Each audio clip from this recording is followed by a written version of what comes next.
Research has long established that strong, healthy relationships have the power to influence physical and mental health for better or for worse. This is true socially and is just as imperative with colleagues and work teams. Effective working relationships can make our days and lives easier and happier. A study by Gallup has found that people who have good workplace relationships are more likely to be engaged at work. Good work relationships are also connected to increased profit and improved productivity. So how might our understanding of this fact influence the delicate relationship between entrepreneurs and investors? Sadly, too many of these partnerships become embroiled in power grabs and infighting. Either party can be overly concerned about their side of the deal. This explosive dynamic makes it difficult to work for a mutually beneficial relationship. It doesn't have to be that way. In fact, faith-driven entrepreneurs and investors can work together to find common ground. Because at the end of the day, what we're most concerned with is how we can partner together to bring glory to God's name, not just our own. Jessica shares her insights with us about what we should look for in a partner. Her perspective comes from many years of launching companies, scaling them, and then moving on to the next adventure. Through it all, she's tried to look beyond just the financial implications with a focus on loving people as the way God loves us. Let's watch. If you ask people to tell you the goal of a startup, most would say that it's to make money, solve problems, innovate, or make the world a better place. And yes, those things are true and legitimate goals. As believers, though, in everything we do, our goal is rooted in the two greatest commandments. Love God with all your heart, with all our soul, with all our mind, and all our strength. And the second is this, to love our neighbor.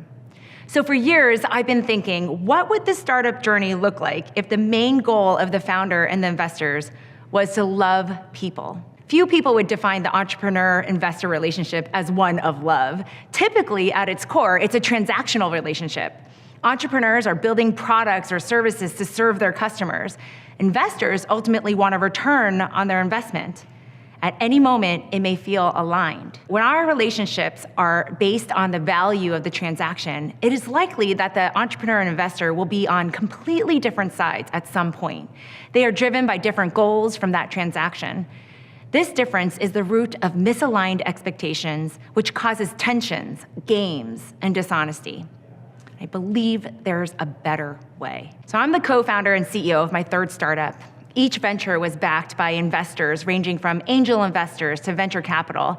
My perspective on the entrepreneur-investor relationship has progressed as my deep understanding of redemptive entrepreneurship has grown. As a sophomore in college, I started my first company out of my dorm room. It was a baked goods company called Jessica's Wonders with an unforgettable slogan. It was, so good, it'll make you wonder. I know. It all started with a random moment when I walked into a local pizzeria and saw this banana bread on sale. It was plastic wrapped with a handmade $1.69 on it. And I told the owner that I could do so much better than what he was selling, and he challenged me to bring something in. So I brought in my first banana bread loaf in, and he sold out. I brought in more, and he sold out again. And before I knew it, I was selling to all the hotspots around campus. And by senior year, I ended up raising $1 million from investors and grew the business to national distribution with several million in revenue. It was an incredible and raw experience. But I didn't intend to start a business. I was just a college student majoring in anthropology, trying to figure out what I wanted to be when I grew up. I was also a new and very eager young Christian. So when I realized I had a thriving business on my hands, I thought the whole purpose was to just share my belief in God. So I displayed my baked goods in baskets and made signs out of construction paper and markers. Every sign had the John 3:16 verse written out. I'll never forget when the Wall Street Journal interviewed a few entrepreneurs and asked us about our favorite business book. Do you know what I said? People like Bill Gates share their top-selling leadership titles, and I felt the need to say the Bible. And the Wall Street Journal actually printed it. Couldn't believe it. Now, I laugh now at these examples of my innocence and good intentions. The way I expressed being a Christian and an entrepreneur at that time was by slapping verses on products and mentioning my faith at every opportunity. During my second venture, I realized it's more integrated than that. The way I treat my employees and how we impact our consumers' lives went beyond the product itself. That has never been as true as it is for my current venture, IanaCare, a solution to support family caregivers as they navigate care in the home. My dad and I were thrust into being my mom's full-time caregiver as she battled pancreatic cancer for 7.5 years. As my parents moved in with me and my family, I was forced to quit my job to become their primary caregiver. I managed all of her medical care, performed nursing duties, and juggled all the financial and coordination logistics. It was the hardest and loneliest time in my life. And after she passed away in my deep grief, my eyes opened up to the 54 million family caregivers in the US alone who are the invisible backbone of our entire healthcare system and society. These people are untrained and unsupported family members taking care of a loved one with a prolonged illness, special needs, disability, or aging in their home. They are exhausted, they are desperate, and they feel so alone. In this highly emotional state, they need to make tough decisions and spend a lot of money with a lack of direction or transparency. And our aha moment was discovering there are thousands of resources and services that already exist hidden in our local resources, employer and health plan benefits, and even in our own personal social circles. So my co-founder, Steve Lee, and I combined our skills and personal experiences as caregivers to create a tech and human solution that organizes and mobilizes all the layers of support needed in the home. Having found myself in their shoes and knowing how hard that journey was, empathy came naturally. But it wasn't just empathy alone that led me to start IanaCare. It was empathy as an expression of love. I had to ask myself, am I observing, researching, and trying to understand my end user to make their lives better, or to grab an insight into what would lead them to a purchase? Is my intent to acquire them or to truly care for them? This intent colors the lens through which we view and interpret their needs and desires, and it shapes what we do with the insights we get. The goal of making something people want is very different from making something people want that will also lead to their flourishing. Empathy-driven insights is a proven method to understand consumer needs in order to get them to purchase. If my approach is rooted in empathy alone, I could take advantage of my understanding of this desperation to create a service that purposely made them dependent on us. I could easily require our service to be the connector. Some would say, that's a great business model because we wouldn't be cut out of the transaction. But if I'm driven to leverage that empathy and understanding to truly love, then I would create a service that empowered the consumer. They would have all the knowledge they needed to make the best decision for their family, even if it meant they no longer needed us. Building sustainable systems of support is the only way to truly care long-term and address the deep isolation that exists. With both approaches, you could prove through early testing and feedback that caregivers wanted a given service. However, the test is what happens after the purchase. If your goal is to love, you will take that deep empathetic insight and create the product that allows them to flourish beyond the purchase. This is the difference between a transactional relationship and a relationship built on love and genuine partnership. It is only possible to truly create a redemptive venture in this way if all people involved are treated as partners. This is especially true of the investor-entrepreneur relationship. Through all three of my ventures, what ended up being a key factor was the fundraising and alignment with investors. I used to think investors were needed to simply fund the great product and idea, but the funding strategy and investors were either the accelerant or the roadblock to achieving our ultimate mission. Love comes down to people. It's common knowledge that business success is dependent on the people behind it. There are countless books and talks about the importance of management and leadership. As CEO, I saw firsthand the impact of a leader's personal values, mood, choice of words, and reactions to all the crazy situations, whether you know it or not, whether you want it or not. Who you are and what you do as a leader makes such a difference to your team. Our culture puts so much emphasis on the power of leadership. Take ownership, be confident, make clear and tough decisions. But what about love? What does it mean to love your team as a leader? It's common to think of employees as people you pay to get something done. Especially when I was paying my first team members from my own personal savings, I wanted them to be as dedicated as I was. I wanted them to stay up all night with me and sacrifice their free time. But I soon learned that I don't own them. Investors can experience something similar. Are there entrepreneurs and businesses in which you have invested capital solely there for your own gain? Are they simply the jockey for the horse that you bet on? Do you care about the people in the business as much as the profit they bring you? Are you loving the performance and productivity of your investments? Or are you loving the people on the other side of the money? It's hard to see people through God's eyes when the relationship is built on performance expectations, but that's exactly what we're called to do. I've learned to see people with a long view and keep the perspective that our time together is part of a bigger journey. I tell employees, you know what? I don't expect you to work here forever. I know that you have your own path and aspirations. You're an important part of this company's vision, but what is your own vision for yourself, and how can I help you get there? This message is often met with surprise. One of my product managers said he ultimately wanted to be a business professor. It was not something I would have guessed if I didn't take the time to listen. And that conversation helped me give him opportunities to gain the skills and perspective he needed to move forward in God's path for him. He was one of my most effective teammates. Frank Chen of Andreessen Horowitz expresses a similar view of investing, what he calls seeing your role as an investor as a servant leader. So often we think of the relationship between entrepreneur and investor as a constant power struggle.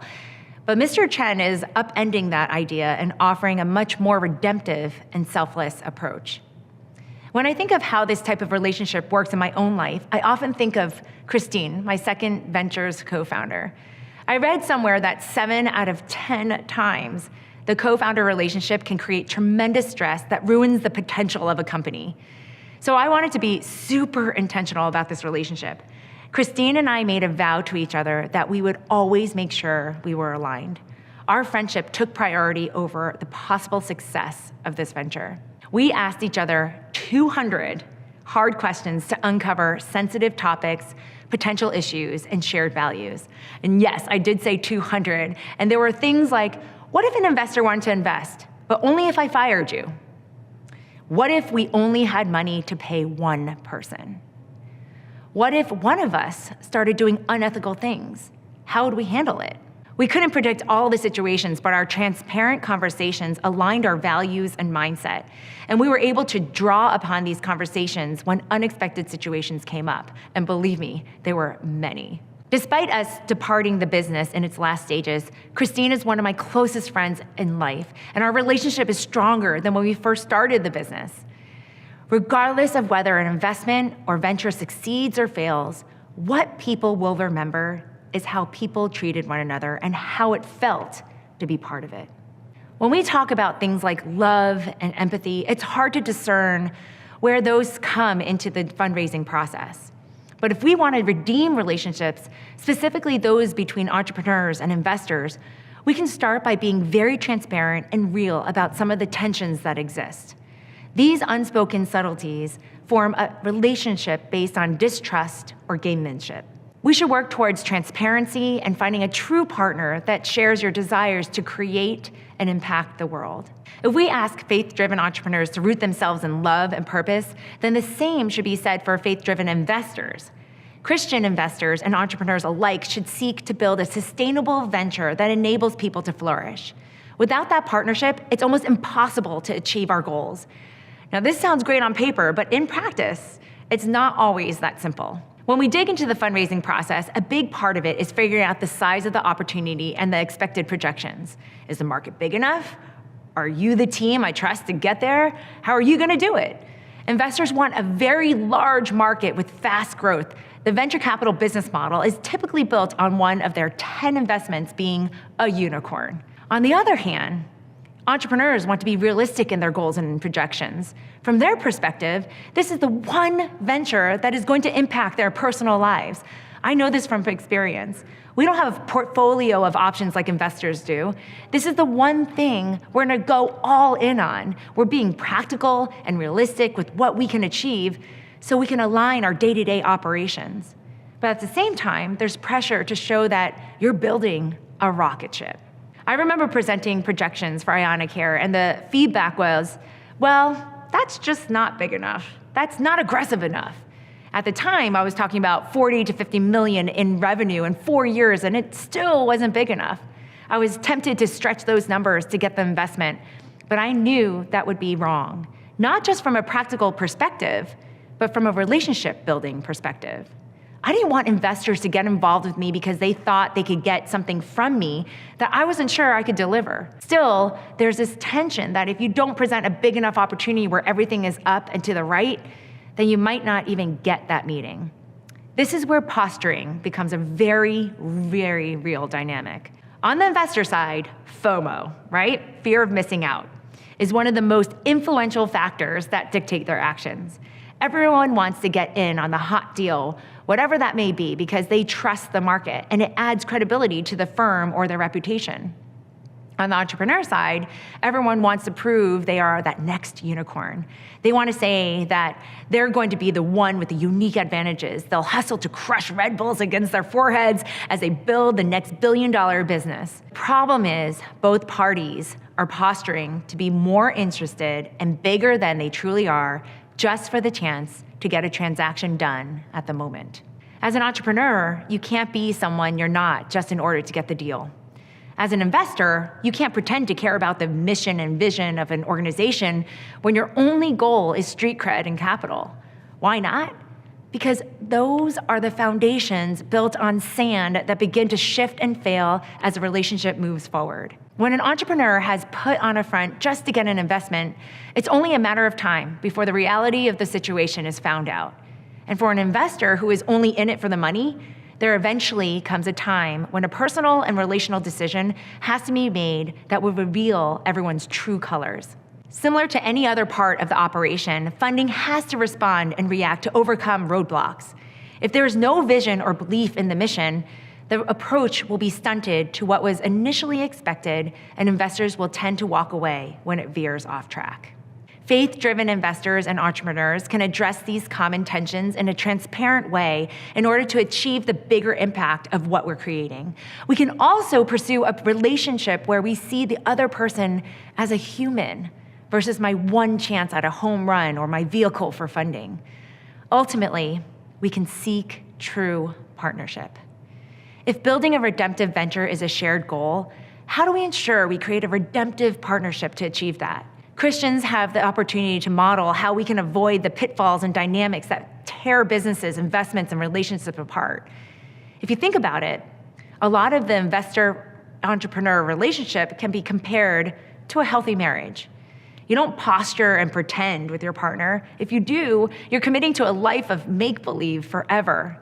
Instead, both parties should come to the table with honesty and empathy. We should be asking what we are going to build together. Why do we want to build it? Are we aligned on this practice and this idea? Where are our boundaries? How do we define success, and how will we react when we experience failure? That's our greatest chance of actually making it succeed. It comes down to having a partner-partner relationship. We're in this together type of mentality. Like we mentioned earlier, entrepreneurs and investors are coming into the business with two different perspectives. For the entrepreneur, this is their life. It's their one business, the sole thing they're dedicating time and energy to. For the investor, this business is only one part of a larger portfolio. Even aligning on something as simple as that can help clear up so much confusion. Recognizing the difference in how both parties view this particular opportunity and investment will clearly communicate what is expected. I love it when investors share their portfolio strategy with me and how my venture fits into it. It also helps to get aligned on time expectations. If an entrepreneur is thinking about growing the business over the course of several decades, whereas the investor only plans to stay involved for the next 2 years, conflict is going to follow. Being transparent about where the fund is in its life cycle and what drives their decisions will also help manage the various funding sources. Entrepreneurs have to think about respecting the various models that represent the respective shareholders. Investors, however, only have to prioritize their own goals. A lack of transparency about what all the parties hope to achieve, as well as an unclear understanding of how each person plans to contribute toward that goal muddies the waters and makes a healthy relationship nearly impossible. Entrepreneurs shouldn't then walk into pitches hoping that all investors should say yes. They should expect mismatches and look for a true partner, and that means you're gonna get no's. Investors shouldn't pretend to be super interested in investing when all they hope for is the option for a unicorn. They should look for a true partner to build solutions for problems that address their convictions.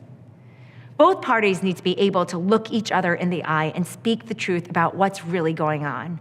There needs to be unity around the purpose of the business, empathy toward one another as we work together to meet our goals, and transparency on how we want to do whatever it is we're going to do. Very rarely do these virtues shine through in meetings between entrepreneurs and investors. Instead, what typically happens in these meetings is a pitch or a sale going up against an assessment or a judgment. It's more like a face-off instead of two parties searching for shared convictions where investors and entrepreneurs play different roles to create an impact. It takes both entrepreneurs and investors to come in with a dose of humility, willing to learn and understand from one another. I have since experienced incredible partnerships with redemptive investors. We deeply respect each other's roles. We unite when challenges arise. We understand each other's expectations and needs. We openly keep each other accountable, and we genuinely care about each other, all with the intent to move an important mission forward with deep conviction. We strive for financial wins and societal impact, but we both know that God has a greater purpose beyond our own understanding. If we can enter with that posture together, the redemptive impact goes beyond the possible business outcome. Redemption and love are actually experienced in a glorifying way throughout the entire pursuit. That is what's going to make it worth pursuing. A functional entrepreneur-investor relationship is built on love and empathy. With those two virtues underlying every conversation, every decision, every idea, that's when we can build something rooted in our greatest calling, to love.